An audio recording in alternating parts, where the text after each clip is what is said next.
Hi, I've been asked to speak today about why people who inject drugs share injecting equipment. Before we start, what I mean by sharing for this particular presentation is preparing or injecting with needles and syringes or other equipment such as filters, water and spoon that have previously been used by somebody else. The good news is that this behaviour seems to be decreasing. And that's good news because obviously this kind of behaviour can lead to the transmission of hepatitis C. Figures from ISD show that between 2006-7 and 2010-11, that those who said they had injected with a used needle and syringe fell from 12% to 7%. And those who said that they had used other injecting equipment fell from 20% to 12%. The NESI study, that is the Needle Exchange Surveillance Initiative, which interviews injectors in IEP services across Scotland, also showed a similar decline. In 2008-9, 9% of injectors said they had used another person's needle and syringe in the month before interview, and this had fallen to 6% in 2010. For injecting with other equipment, 36% said they had injected with other equipment in 2008 and 9, and this had fallen to 29% in 2010. So why do people continue to share equipment? I'm going to first of all talk about sharing needles and syringes and then move on to other paraphernalia. And I'm also going to first of all start with what I would call structural reasons. That is reasons which are embedded in the culture of injecting, or the injecting lifestyle, and also in the wider society. First of all, the major reason why people inject with other people's needles and syringes is that, quite simply, at the point of injecting, they don't have their own needle and syringe. And they will use others, particularly if they're withdrawing and somebody offers their injecting equipment. And we've got to ask ourselves as well, why don't people have their own needles and syringes? Well, there are some basic reasons. For example, if they go to inject and the needle and syringe becomes blocked, they might take a needle and syringe from somebody else. There might be an opportunity to inject when they're away from home or where they usually keep the needles and syringes. They haven't wanted to carry their own injecting equipment, so they might just take a chance and use another person's if it's offered to them. Also, some people, if they are offered needles and syringes, are too polite to say, no, I don't want it, because that would actually mean that they are saying that person is infected. But there's another major reason why sharing might be, if you like, almost inevitable amongst injectors in Scotland. And that is because we know that there are not enough needles and syringes distributed to allow injectors to use a clean set for every injecting event. In 2010, we found that in the NESI study, we found that only 75% of injectors had obtained enough needles and syringes to allow them to use a clean one every time. That means that 25% of injectors didn't have clean equipment. Now, we don't really know the reasons for this. We don't know if it's that injectors are underestimating the number of needles and syringes that they need when they go to an IEP service. We do know that under the guidelines which were published in 2010, that there is now no limit on the number of needles and syringes that injectors can ask for. So it is a bit of a puzzle as to why there should be this shortfall.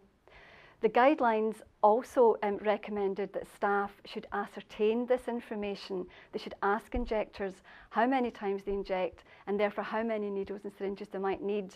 We don't know if this is happening, or again, if it is happening, that it may be because injectors don't want to admit the number of times that they're injecting, perhaps because they're obtaining methadone from the same service provider. But whatever the case is, there is a shortfall. And one of the consequences of that shortfall is that injectors will store and reuse their needles and syringes. They will keep them for a rainy day, if you like. And in 2010, the NESI study found that 59% of injectors said that they had used their needle and syringe on more than one occasion. But one of the problems of that is that if they are storing their needles and syringes alongside another injector, perhaps their partner or somebody that they invariably share with, that there is the danger that when they next go to inject, they cannot distinguish their own needle and syringe from that other person's. In 2010, again, in the Nessie study, we found that 9% of people said that they may have inadvertently used somebody else's needle and syringe. This had fallen from 12% who said the same thing in 2008 and 2009. And we think that this decrease may be because there is now a wider distribution of syringe identifiers. So moving on now to the sharing of other injecting equipment, filters, waters and spoons. Now perhaps even more so than needles and syringes, injectors will store their filters and spoons. And there is a very good reason why they do that from their perspective. And that is because filters and spoons, after they have been used, always have a residue of drug left on them. And at times of drug shortages or in times when people want to square themselves up, these filters and spoons will be reused, they'll be heated and boiled, and the drug residue that's on them will be used to inject. So from that point of view, it's a very sensible thing to do. Also, filters, spoons and water are very often shared in the practice known as a batch preparation. This is where one amount of drug is prepared on the same spoon, using the same filter, using the same water, and then divided between 2 or more injectors. And again, very sensible reasons for this, and that is because a batch of drugs that is bought between maybe 2 or 3 injectors, the easiest way to make sure that each injector gets their share of that batch is by preparing it in the way that I've just described. But if the filter has been used, if the spoon has been used, if the water has been used, and more crucially, if the needles and syringes have been used, it is possible that that equipment could be contaminated, and that leads to transmission of hepatitis C. If, on the other hand, all of that equipment was brand new, if it was clean water, a clean spoon, a clean filter, and everyone used their own clean needle and syringe, there wouldn't be the same risk of that.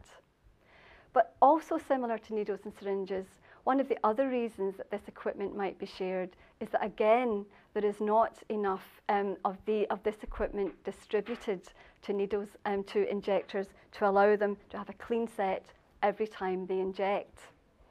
Again, going back to the Nessie study, in 2008 and 9, only 14% of injectors said that they had obtained enough filters to allow them to use a clean one every time.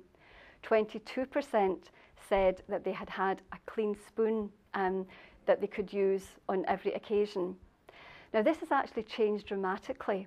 In 2010, what we found is that 74% of injectors now had a clean filter for every occasion, and 57% had a clean spoon for every occasion.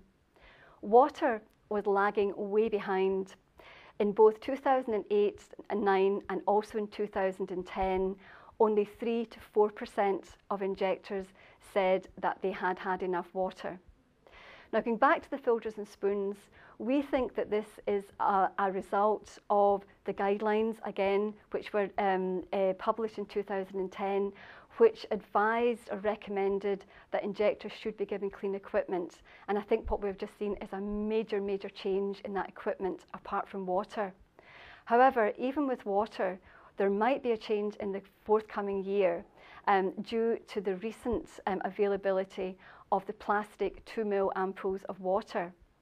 And Glasgow Addiction Services did a pilot study on distributing water in the 3 busiest IEP services in Glasgow in the last few months, and they were extremely popular with injectors, and the uptake was very good. And in fact, the uptake of other services also increased as when the water was made available. And I think this shows that injectors want to protect themselves. If they're given the resources, they will use them, they will take them from the services. And we also know by looking at NESI data that there is a correlation between uptake of the paraphernalia and a reduction in use of that paraphernalia. But even if there was enough distribution of all of the equipment to allow every injector in Scotland to use clean injecting equipment at every turn, I think there are still occasions and there are certain groups of people who might find themselves having to share equipment. And these are more, rather than the kind of structural reasons that we've been talking about, are more at the individual or social or psychological reasons. One is that many injectors have mental health problems, mood disorders such as depression, and can be very, very apathetic and quite literally don't care if they live or die. And in those situations, they don't really care if they become infected with hepatitis C and will possibly share injecting equipment. Another reason is that very often injectors find themselves quite fatalistic and they think hepatitis C is something that is just part and parcel of being an injector, that it is inevitable that they will become infected. I think it's very, very important that the message is got across to those injectors that you can avoid becoming hepatitis C positive. We also know that there are certain groups who are more likely to share. And these are younger, newer injectors, the homeless, and female injectors. For the homeless, I think they fall into that category of the apathetic, that sometimes homeless people feel that they have really fallen to the bottom of the ladder, and again are not really interested in their health and will possibly take risks. For younger, newer injectors and women injectors, very often they rely on others either to inject them or to obtain injecting equipment for them, possibly because they are too embarrassed at that stage to go into an IEP service for themselves, or don't want the services to know that they're injecting. And if that's the case, if they're relying on others, they often don't have the power to be able to say no when they're offered used injecting equipment. So that is some of the reasons that injectors continue to share. But again, I want to reiterate the good news is that this behaviour is reducing and hopefully it will continue to reduce. I think the important thing is for services to ensure that injectors are taking away enough equipment to cover all the injecting episodes that they're going to have before they make their next visit. And also for services to find some way to reach out and help those who are in the most vulnerable situations.